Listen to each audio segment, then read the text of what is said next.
Hello et bienvenue sur Factor X, le podcast qui réveille vos soft skills. Je suis Anna Martineau et je suis convaincue qu'on peut devenir de meilleurs managers, de meilleurs vendeurs, de meilleurs communicants ou encore mieux collaborer au sein d'une équipe si on décide d'investir dans notre savoir-être. J'ai donné vie à ces convictions en fondant My Learning Store, un organisme de formation spécialisé dans le développement des soft skills en entreprise. Ma vision, c'est d'inspirer un maximum de personnes à développer leurs soft skills parce que je sais que c'est la garantie de l'employabilité, du bien-être et de l'équilibre. Et c'est aussi pour ça que j'ai lancé Factor X, le podcast qui va littéralement réveiller vos soft skills. Ici, je vous livre des pratiques qui marchent pour réveiller votre truc en plus, libérer votre potentiel et devenir une meilleure version de vous-même. Vous vous souvenez, quand vous étiez à l'école, les jours de bulletin, vos parents qui se concentrent que sur les mauvaises notes? Et peut-être même que vous aussi, aujourd'hui, vous reproduisez ce schéma avec vos enfants. Le truc, c'est qu'on ne félicite jamais sur ce qu'on fait bien. En France, faut dire qu'on a cette fâcheuse habitude de toujours voir ce qui va pas. Perso, je suis plutôt une partisane de l'éducation à l'américaine, entre guillemets. Certains n'aiment pas ça, je sais, mais aux États-Unis, ils ont cette faculté à encourager même le moindre petit progrès. Ils savent se concentrer sur les points positifs, sur les forces. Et ils ont raison 1000 fois. Si vous n'arrêtez pas de penser à ce qui ne va pas chez vous, vous restez centré sur le négatif, et ça, je suis désolée, mais ça n'a absolument rien de stimulant. Alors qu'en vous concentrant sur vos forces, si vous faites en sorte de les utiliser le plus souvent possible, c'est grâce à ça que vous réussirez. Pensez à, par exemple, quand vous jouez au tennis. Imaginons que vous avez un revers qui est pas terrible et que par contre, vous avez un coup droit qui fait un malheur. Est-ce que vous allez passer votre temps à travailler votre revers, votre point faible, pour essayer de vous améliorer un peu ? Ou alors, est-ce que ce serait plus judicieux de voir comment vous pouvez faire pour faire un max de coups droits, là où vous avez le plus de probabilité de réussite ? Évidemment, c'était une question rhétorique et la réponse est assez logique. Et cet exemple, il est transposable dans tout ce que vous faites au quotidien. Vous réussirez mieux en développant vos forces, en vous mettant dans des situations où vous pouvez les utiliser plutôt que d'essayer de développer vos points faibles, parce que ça nous épuise. Dans l'épisode 21, on avait commencé une série sur la connaissance de soi avec un épisode dédié aux valeurs. Je vous remets le lien dans les notes de l'épisode ici. Si vous ne l'avez pas encore fait, écoutez-le et avant de continuer ici, ce sera beaucoup plus intéressant pour vous. Et aujourd'hui, vous l'avez compris, on va parler de nos forces et de nos talents. Alors, si vous rêvez d'un changement de vie pro et que vous ne savez pas par quoi commencer, si vous voyez les autres réussir et que vous vous dites que vous ne saurez pas faire, cet épisode, il est justement fait pour vous. On a tous des talents, des super pouvoirs, des choses pour lesquelles on est vraiment super doué. Le problème, c'est que souvent, on n'en a même pas conscience. Il y a quelques années, à un moment où j'étais en plein doute sur mon évolution, sur ce que j'avais envie de faire dans la vie, j'ai fait un bilan de compétences. Le but de ce genre d'accompagnement, comme son nom l'indique en fait, c'est de faire un état des lieux sur nos compétences. Pour certaines personnes, ça va révéler des choses dont ils ne s'en rendaient pas compte du tout, et c'est grâce à ces bilans que parfois, les personnes se découvrent de nouveaux horizons pro, elles changent de métier.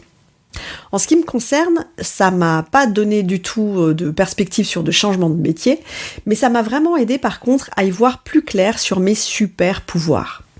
Je vous passe les détails, mais en gros, j'ai pu mettre vraiment des mots sur ce que je fais bien, ou même ce que je fais super bien, sur mes vraies forces. Et ça m'a permis de continuer dans la voie dans laquelle j'étais, mais peut-être différemment. Aujourd'hui, je fais en sorte de mettre en avant mes talents le plus possible parce que c'est ce qui m'épanouit, c'est ce qui me stimule et c'est ce qui me motive. Pour tout le reste, tout ce qui va me coûter de l'énergie au lieu de remplir mon réservoir, j'ai trouvé une solution, c'est que je fais en sorte de le déléguer le plus possible. Alors c'est vrai, tout le monde n'a pas la chance de pouvoir faire un bilan de compétences. Donc c'est parti, je vais vous donner mes astuces qui vont vous permettre d'identifier vos talents et libérer votre potentiel.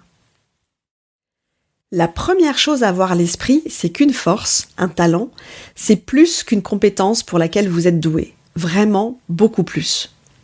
Une compétence, c'est quelque chose que vous avez appris consciemment, par une formation ou à travers votre expérience. Vous êtes capable de faire certaines choses, vous les faites même bien, mais vous ne prenez pas forcément de plaisir à le faire. On va prendre en ce qui me concerne l'exemple de toute la partie administrative qui tourne autour de mon activité principale, la formation. Quand je parle d'administratif, c'est que par exemple, je sais utiliser les logiciels pour faire un devis, un contrat, une facture, tout le reste. Et au début de mon activité, je le faisais même tous les jours et je le faisais même très bien. J'ai jamais eu de souci avec ça. Mais on va être clair, je ne prends mais alors vraiment aucun plaisir à faire tout ça. L'administratif, c'est vraiment pas mon truc, ça me fait pas du tout kiffer. Un talent, par contre, ça va être quelque chose qu'on fait super bien et en même temps qui nous procure du plaisir. C'est un peu un mariage entre la facilité de faire et le plaisir que ça nous procure. Et ça rend nos actions fluides et naturelles. Prenez une personne qui n'a aucune compétence commerciale, mais qui est tellement passionnée par ce qu'elle fait, passionnée par son métier, par son produit, elle n'aura aucun problème à séduire et à convaincre ses clients. C'est la passion de son job qui fait qu'elle va vendre et pas forcément ses compétences commerciales du coup. Il y a autre chose aussi au sujet du talent, c'est qu'il va falloir quand même démystifier ce que c'est. Parce que je sais qu'il y a plein de gens, et peut-être que c'est votre cas aussi, vous qui m'écoutez, il y a plein de gens qui pensent qu'ils n'ont pas de talent tout simplement parce qu'ils ne sont pas Roger Federer ou Picasso. En réalité, un talent, ça ne doit pas du tout être quelque chose de spectaculaire. Si vous savez faire sourire les personnes que vous rencontrez, pour moi, vous avez ce talent. Si vous êtes un as en cuisine, même si vous n'êtes pas cuisinier professionnel, vous avez ce talent. Si les autres se confient facilement à vous et vous font confiance, vous avez ce talent. Bref, si vous êtes naturellement doué pour quelque chose, quoi que ce soit, alors vous avez du talent. Il y a pas mal de méthodes qui existent pour identifier vos forces. Moi, j'ai choisi de vous en partager 3. La première méthode, ça va être l'introspection. Prenez le temps nécessaire, posez-vous et répondez par exemple aux questions suivantes. Quelles sont vos plus grandes réussites ? Dans quel domaine est-ce que vous êtes performant ? Qu'est-ce qui ne vous demande pas vraiment d'effort ? Quelles sont les actions que vous accomplissez avec naturel et vraiment une grande facilité ? Quelles sont les activités, les tâches que vous faites avec passion sans voir le temps passer ? Quelles sont les choses pour lesquelles les autres vous font facilement des compliments ? Quel type d'activité vous procure du plaisir ? Et si vous aviez une baguette magique, vous feriez quoi ? En répondant à ces questions, ne restez pas focus sur ce que vous faites aujourd'hui. Repensez peut-être aussi à vos talents d'avant dans d'autres activités professionnelles. Peut-être même que quand vous étiez ado, vous étiez doué pour mobiliser votre équipe de basket, que vous aviez un talent pour motiver tout le monde, ou alors peut-être que vous adoriez organiser des événements. Et même si aujourd'hui vous n'êtes plus dans cette situation, vous avez en vous ces talents de coordination ou de management. Vous voyez l'idée ?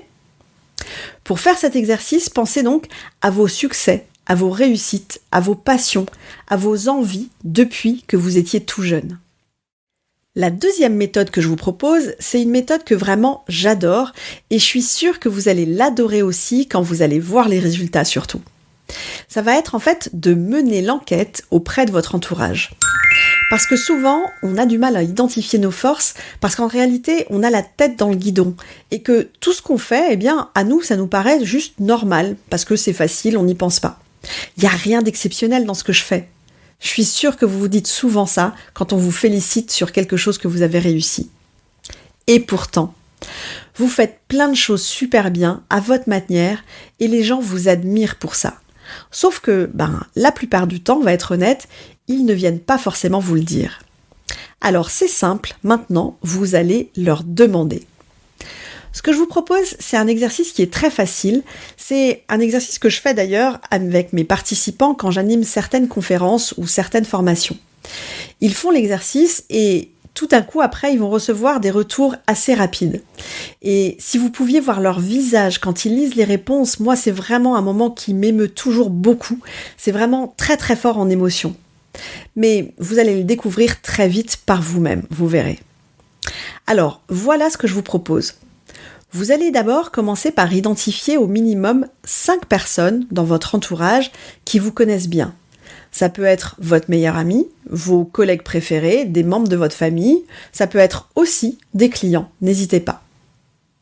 Et vous allez leur faire, une fois que vous les avez identifiés, vous allez leur faire un SMS, le même pour tout le monde. Ce SMS, c'est « Je suis en train de faire un exercice et j'ai besoin de toi. Quand tu penses à moi, quelles sont les 3 qualités, compétences, forces qui te viennent spontanément à l'esprit ?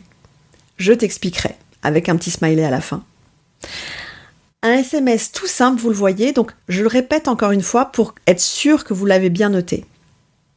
Ce SMS, c'est « Je suis en train de faire un exercice et j'ai besoin de toi. Quand tu penses à moi, quelles sont les 3 qualités, compétences, forces qui te viennent spontanément à l'esprit ?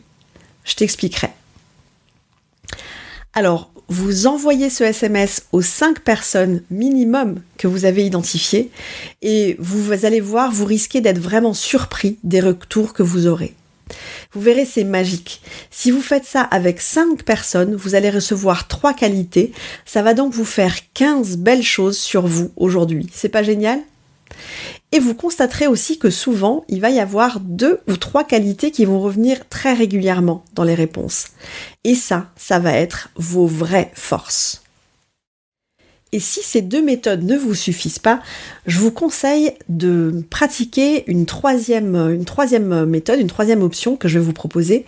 Ça va être d'identifier vos talents grâce à un test de personnalité. Mais vous n'allez pas prendre n'importe quel test de personnalité parce qu'en réalité, il y en a 2 sur le marché qui sont spécifiquement faits pour ça. La première, c'est l'approche de Clifton de l'Institut Gallup avec le Strength Finder ou le Clifton Strength, ça dépend comment on l'appelle. La deuxième approche, c'est celle de Seligman et Peterson avec les 24 forces du VIA caractère. Alors, je vous mets les liens vers les 2 tests dans les notes de l'épisode. L'approche de Seligman et Peterson permet d'identifier 24 forces et 6 grands domaines. Cette théorie des 24 forces concerne tous les domaines, donc autant tout ce qui concerne la vie pro que la vie perso. Les 6 domaines du test sont la sagesse, le courage, l'humanité, la justice, la modération et la transcendance. Et un petit bonus par rapport à ce test-là, c'est qu'on peut le passer en ligne gratuitement. Et ça, c'est quand même pas mal. La deuxième approche, celle de Clifton, est très orientée monde professionnel par contre. Alors sans rentrer trop dans le détail au niveau de la construction de ce test, sachez que l'Institut Gallup a fait passer 100 000 entretiens auprès d'un échantillon assez représentatif pour construire ce test et qu'au fur et à mesure du temps, ça a été amélioré. D'après cette approche, on a chacun un certain nombre de talents qui deviennent des forces si on les applique dans les domaines où on a des connaissances et des compétences. Si on prend cette nomenclature, on considère qu'il existe 34 talents et que certains sont plus développés en fonction des individus. Donc, vous avez des talents qui sont plus proéminents chez vous par rapport aux autres. En ce qui concerne le coût, vous pouvez avoir votre top 5 avec quelques pistes pour 23 €, je crois, un truc comme ça, ou alors un rapport plus complet avec les 34 talents ou les 34 forces pour 56 €. C'est pas non plus énorme, donc si ça vous intéresse, moi je vous conseille vraiment de faire ce test.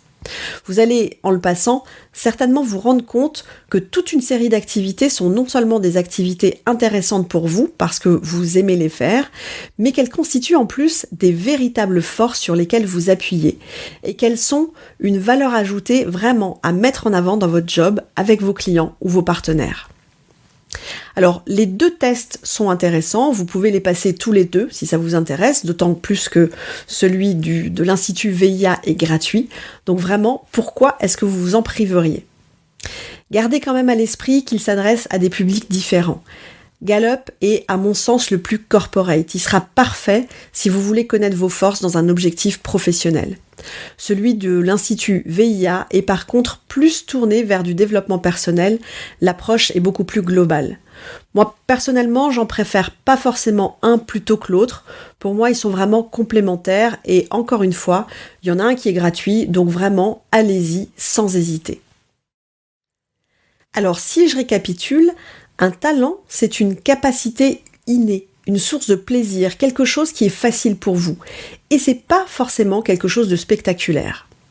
On a vu 3 méthodes pour identifier vos talents. La première, c'est de faire un peu d'introspection pour réfléchir à vos talents innés. La deuxième, c'est de mener l'enquête auprès de votre entourage. Et la troisième, de passer un test de personnalité. Grâce à ces 3 méthodes, je suis certaine que vous allez avoir plein de pistes pour identifier vos talents et les renforcer pour encore plus les mettre dans votre facteur X. On conclut cet épisode avec mon challenge de la semaine. Et je vous invite en fait à mener votre enquête auprès de votre entourage. Vraiment là, maintenant, tout de suite, dès que vous allez entendre le jingle de fin de l'épisode, vous gardez votre téléphone en main et vous allez faire vos SMS.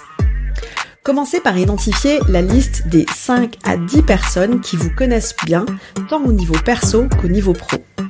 Si vous pouvez, je vous conseille vraiment d'envoyer ce fameux SMS à votre entourage professionnel et aussi à vos clients. Je vous assure, c'est quelque chose de vraiment génial, les retours que vous allez avoir. En ce qui me concerne, j'avais fait l'exercice et demandé à une dizaine de mes clients quand j'ai lancé My Learning Store il y a quelques années. Et j'ai eu des réponses qui m'ont vraiment fait chaud au cœur. J'avais d'ailleurs résumé ça dans mon profil LinkedIn à ce moment-là. Mes clients me parlaient d'expertise, de passion, d'engagement, d'esprit positif, de dynamisme, de bienveillance, d'écoute, de créativité. Et je vous avoue, ça a flatté un petit peu mon ego et c'est vraiment plutôt agréable à recevoir comme ce genre de feedback. Vous trouvez pas ? Alors maintenant, à vous de jouer. Et j'aimerais vraiment beaucoup lire les forces que vous aurez identifiées grâce à ces SMS. Je vous attends pour ça sur mon profil LinkedIn. Le lien est dans les notes de l'épisode aussi. Quant à moi, je vous donne rendez-vous dès la semaine prochaine pour d'autres pratiques actionnables dans votre quotidien. Ciao, ciao! Si cet épisode vous a plu, le meilleur moyen de me le dire, c'est déjà de vous abonner au podcast et aussi de me laisser un avis 5 étoiles avec un petit commentaire sympa sur Apple Podcast.